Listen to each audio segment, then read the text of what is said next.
Assalamualaikum warahmatullahi wabarakatuh. Kami dari tim CC26 PSU 122 akan mempresentasikan terkait web app yang kami buat, yaitu Calm, Care, and Common. Sebelumnya kami akan memperkenalkan diri terlebih dahulu. Perkenalkan, nama saya Alvito Dwirdia dari Full Stack Web Developer. Perkenalkan, nama saya Selian Gita Susanto dari Full Stack Web Developer. Perkenalkan, saya Chania Zaradiani dari AI Engineer. Perkenalkan, nama saya Gerald Dutan dari AI Engineer.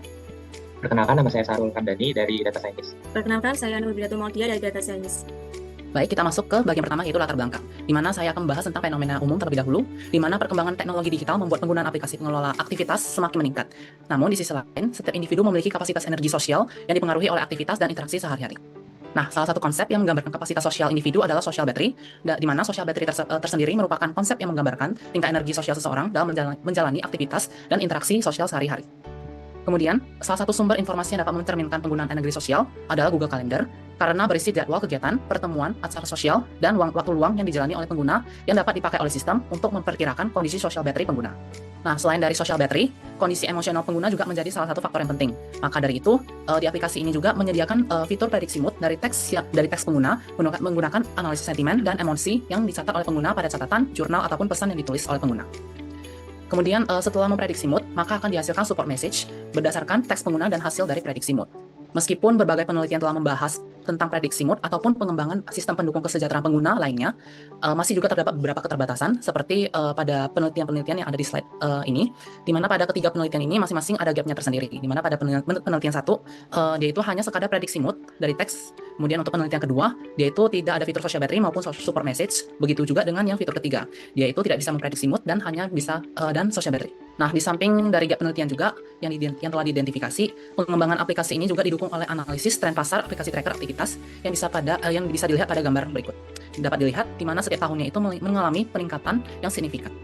Maka dari itu, berdasarkan gap dan analisis tren yang tadi, terciptalah aplikasi Calm, di mana aplikasi Calm ini mengusulkan integrasi data aktivitas pengguna dari Google Calendar untuk meningkatkan mengidentifikasi tingkat kesibukan, dan juga selain dari itu ada fitur untuk prediksi mood pengguna dan juga pemberian support message dari input pengguna. Baik, beranjak ke alasan atau rumusan masalah. Di sini, kami memilih tema kesehatan mental, karena banyak mahasiswa mengalami kelelahan sosial akibat jadwal padat, namun tidak memiliki alat untuk mengenali batas energi mereka. Masalah utamanya adalah ketidaksadaran mahasiswa akan batas energi sosial mereka dan kurangnya ruang refleksi emosional.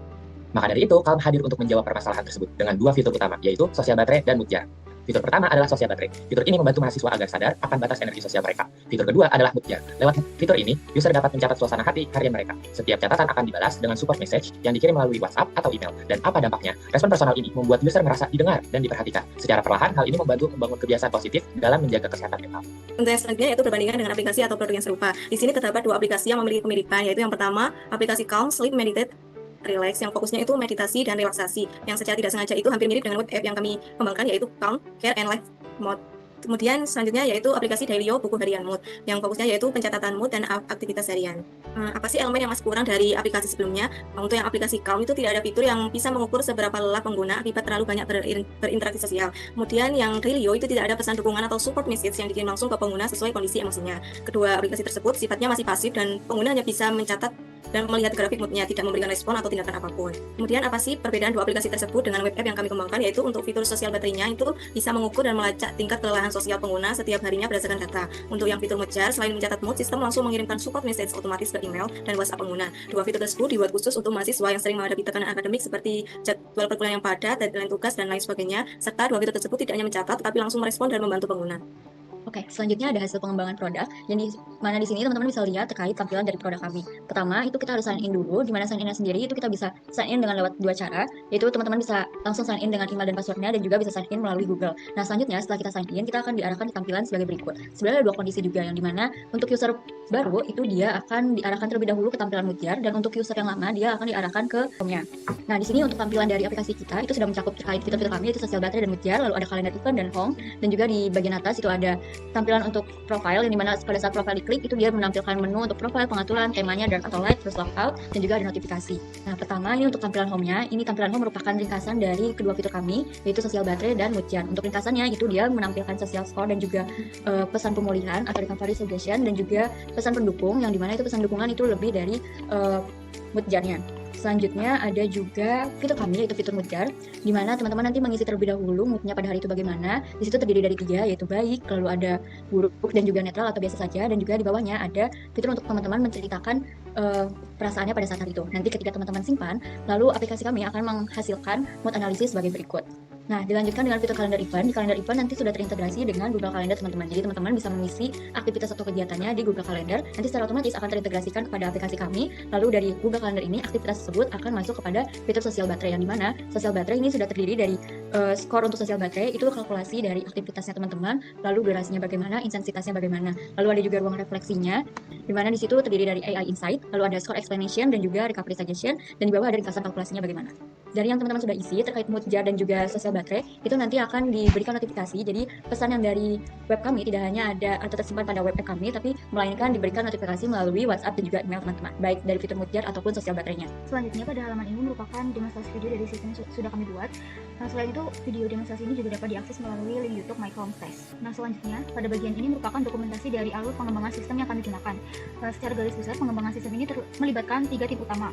Yang pertama, tim data science yang bertugas menyiapkan dan mengelola dataset yang akan digunakan untuk melatih model AI. Selanjutnya, dataset yang telah disiapkan ini diberikan kepada tim AI engineer untuk membangun dan melatih model AI. Setelah model selesai dibuat, model tersebut dikemas menggunakan Fast API dan diunggah ke Hugging Face sehingga dapat diakses melalui API. Kemudian, tim backend engineer melakukan integrasi dengan model AI yang telah diunggah. Tim ini bertanggung jawab untuk melakukan dan mengelola API yang nantinya menjadi penghubung antara model AI dengan web app. API tersebut disiapkan baik untuk kebutuhan pengembangan maupun produksi menggunakan VPS dan layanan hosting. Dan yang terakhir merupakan tim front-end engineer, yaitu bertanggung jawab untuk menghubungkan tampilan web app dengan API yang telah disediakan oleh backend. Data yang diterima kemudian ditampilkan dalam bentuk antarmuka yang mudah digunakan bagi pengguna. Untuk dokumentasi yang lebih lengkap mengenai proses pengembangan implementasi dan konfigurasi sistem dapat dilihat melalui tautan dokumentasi yang telah kami cantumkan pada slide berikut. Nah, selanjutnya, kalau misalkan ini akan digunakan secara mandiri oleh sebuah institusi, misalnya kampus atau klinik, kira-kira dibutuhkan waktu sekitar 6 bulan. Bulan pertama itu fokus pada persiapan teknisnya dulu, seperti penyewaan server, setting keamanan, dan memastikan sistemnya aman sebelum ada yang menggunakan. Bulan kedua adalah kita coba dulu ke pengguna kecil sekitar 20-50 orang untuk melihat apakah sistemnya kuat dan responsif. Bulan ketiga yaitu evaluasi, melihat apakah ada bug dan feedback yang kita dapatkan dari pengguna awal. Bulan keempat sampai kelima lebih digunakan ke pengguna secara bertahap. Dan yang terakhir, bulan keenam ini merupakan launch dan evaluasi, yang mana sistem Calm ini bisa diluncurkan sepenuhnya ke seluruh pengguna yang ditargetkan. Oke, kita masuk ke kebutuhan sumber daya. Sebenarnya untuk bisa menjalankan aplikasi Calm ini dibutuhkan tim kecil yang bekerja paruh waktu aja. Jadi kita itu nggak perlu tim secara besar-besaran. Kita cuma butuh 2 developer yang mengurus sistem dan juga tampilan, lalu 2 AI engineer yang menjaga model kecerdasan buatannya supaya tetap akurat, lalu ada 2 analis data yang memantau tren kesehatan mental penggunanya, dan sebenarnya ada 1 orang support yang siap bantu kalau misalkan ada pengguna yang memiliki pertanyaan atau masalah terkait aplikasi itu. Untuk dari sisi teknis tersendiri, Calm hanya membutuhkan server cloud standar, database, dan domain khusus institusi. Semuanya pun sudah tersedia di layanan yang umum digunakan dan juga terjangkau. Oke teman-teman, nah ini bagian yang paling sering ditanyakan. Berapa sih biayanya gitu kan untuk membangun web app Calm ini? Secara keseluruhan, biaya operasional Calm tersendiri per bulan berkisar antara 600 hingga 1,1 juta. Itu pun sudah mencakup server, database, penyimpanan, dan hosting model untuk AI. Nah, untuk konteksnya tersendiri itu kira-kira setara dengan biaya operasional, langganan, beberapa aplikasi produktivitas. Tapi, yang ini itu untuk melayani puluhan hingga ratusan pengguna sekaligus. Dan yang paling menarik teman-teman, beberapa komponen seperti database dan juga AI hosting bisa dimulai dari gratis dulu. Jadi biaya awal tuh bisa lebih rendah dari yang seharusnya. Berikutnya, kita akan membahas skalabilitas dan juga arsitektur. Bahasa sederhananya tuh gini, seberapa siap Calm kalau penggunanya itu makin banyak?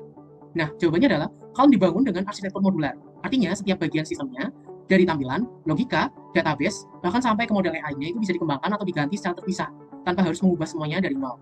Jadi kalau misalkan suatu saat kampus atau institusi mengintegrasikan Calm dengan sistem SSO atau portal mahasiswa yang sudah ada, itu bisa dilakukan tanpa harus membangun ulang aplikasinya. Nah ini tuh yang bikin Calm cocok bukan cuma untuk skala kecil, tapi juga siap tumbuh seiring kebutuhan institusi. Nah ini adalah daftar jurnal yang kami gunakan untuk mendukung pembuatan aplikasi berbasis web kami. Ada di halaman ini dan juga di slide berikutnya. Sekian presentasi dari kami. Terima kasih. Wassalamualaikum warahmatullahi wabarakatuh.